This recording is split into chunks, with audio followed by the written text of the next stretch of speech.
عروسی میخوای بری؟ عروسی کیه؟ عروسی بنیامین. بنیامین. آره.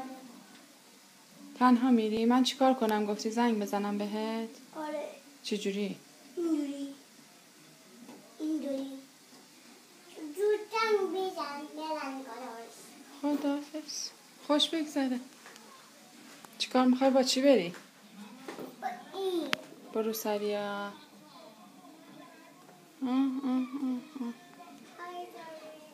نریزی زمین فقط. با بچه‌هات میری؟ بچه‌هات حاضرن؟ کی حاضرشون کرده؟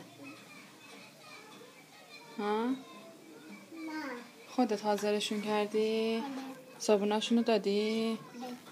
آفرین. اومدی الان مهمونی؟ آره.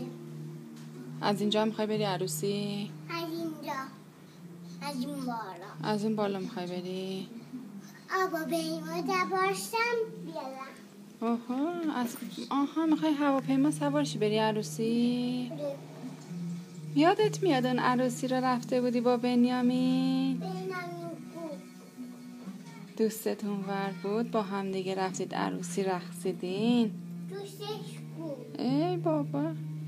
تو بودی، بابا بود، بنیامین بود، خاله مریم بود. بس یادته؟ بنیامین من بود. آره. چجوری داشتن نانه میکردم. آها خوشگل نانه کرده بودی.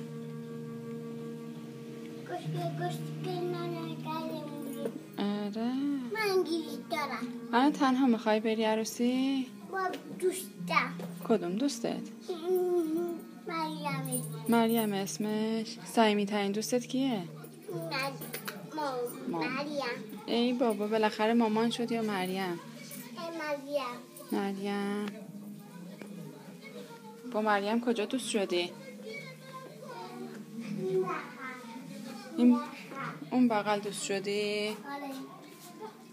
کجا رفتید با هم دیگه؟ عروسی. با مریم هم رفتی عروسی؟ نه با بنیامین. با مریم کجا رفتی؟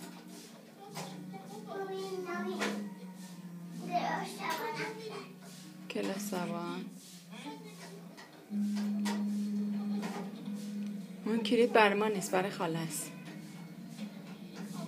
در خونه ما رو باز نمیکنه.